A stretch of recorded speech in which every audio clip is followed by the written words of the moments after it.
বাংলাদেশের দুই বীর পাইলট তৌকির ইসলাম সাগর ও আসিম জাওয়াদ দুইজনই আকাশে ওড়ার মানুষ ছিলেন, কিন্তু তাদের চোখ ছিল মাটিতে, মানুষের প্রাণে।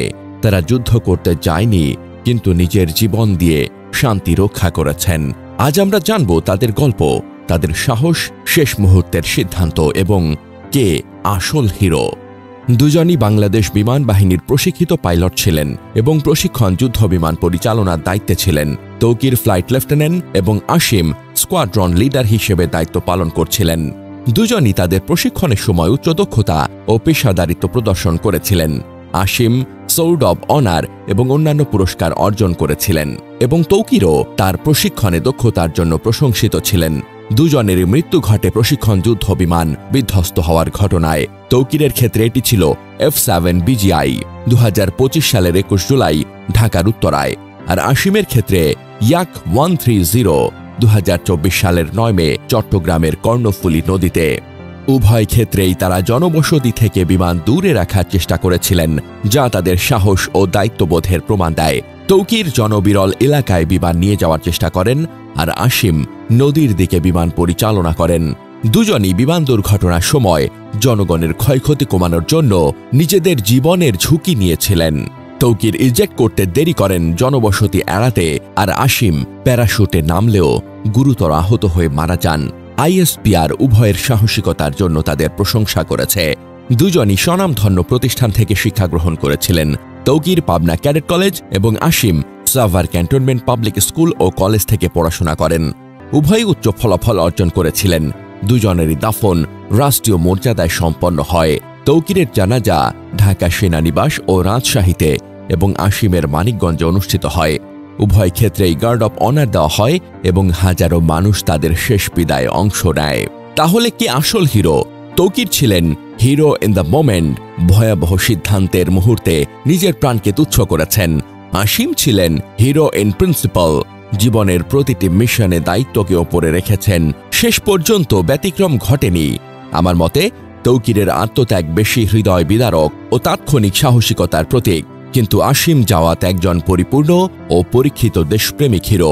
তবে তৌকির ছিলেন একজন প্রতিশ্রুতিশীল তরুণ পাইলট, যিনি তার প্রথম একক উড্ডয়নে ছিলেন। এটি একটি জটিল প্রশিক্ষণ ধাপ, যেখানে তিনি তার দক্ষতা প্রমাণ করছিলেন। তবে তার অভিজ্ঞতা আসিমের তুলনায় কম ছিল, কারণ তিনি তুলনামূলকভাবে নবীন ছিলেন।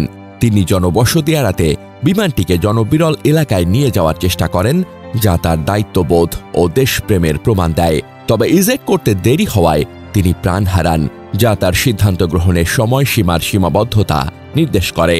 তৌকিরের দুর্ঘটনা ঘনবসতিপূর্ণ এলাকায় হওয়ায় 34 জনের প্রাণহানি ঘটে, যা তার ত্যাগের মধ্যেও একটি মর্মান্তিক পরিণতি। তিনি জাতির কাছে একজন তরুণ শহীদ হিসেবে সম্মানিত। অন্যদিকে আসিম ছিলেন একজন অভিজ্ঞ পাইলট, যিনি একাধিক পুরস্কার অর্জন করেছিলেন। তিনি সোর্ড অফ অনার, মফিস ট্রফি এবং ভারতীয় বিমান বাহিনীর পুরস্কার পেয়েছিলেন, যা তার অসাধারণ দক্ষতা ও নেতৃত্বের প্রমাণ। তিনি 13 বছরের ক্যারিয়ারে উচ্চ পেশাদারিত্ব দেখিয়েছেন।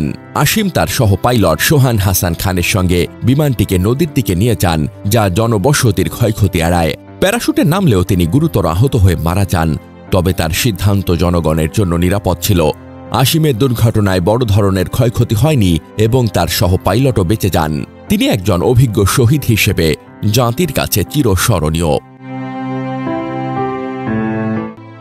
উল্লেখ্য, আসিমের তুলনায় তৌকির কম অভিজ্ঞ ছিলেন, তবে উভয়ই তাদের দায়িত্বে দৃঢ়তা দেখিয়েছেন। আসিমের পুরস্কার ও দীর্ঘ ক্যারিয়ার তাকে একজন প্রবীণ পাইলট হিসেবে চিহ্নিত করে। তৌকিরের ক্ষেত্রে ইজেক্টে দেরি হওয়া সম্ভবত অভিজ্ঞতার অভাব বা পরিস্থিতির জটিলতার কারণে হয়েছিল। আসিমের ক্ষেত্রে প্যারাশুটে নামার সিদ্ধান্ত দ্রুত ছিল, তবে তার আঘাত গুরুতর হয়। তৌকিরের দুর্ঘটনা বেশি আলোচিত হয়েছে বৃহৎ ক্ষয়ক্ষতির কারণে, তবে আসিমের ত্যাগও সমানভাবে সম্মানিত। দুজনই দেশের জন্য জীবন দিয়েছেন। তবে তৌকিরের ঘটনা সামাজিক মাধ্যমে বেশি বিভ্রান্তির সৃষ্টি করেছে ছবির ভুল প্রকাশের কারণে। তৌকির ইসলাম সাগর ও আসিম জাওয়াদ দুজনই বাংলাদেশের গর্ব, যারা দেশের জন্য প্রাণ দিয়েছেন। তাদের সাহস, দায়িত্ববোধ এবং ত্যাগ জাতির কাছে চিরকাল স্মরণীয় হয়ে থাকবে। তবে ছবির বিষয়ে সামাজিক মাধ্যমে বিভ্রান্তি এড়াতে গণমাধ্যম ও ব্যক্তিদের আরও সতর্ক হওয়া উচিত। তথ্য যাচাই না করে ছবি প্রকাশ করা এই দুই বীরের প্রতি অসম্মানের কারণ হয়ে দাঁড়ায়।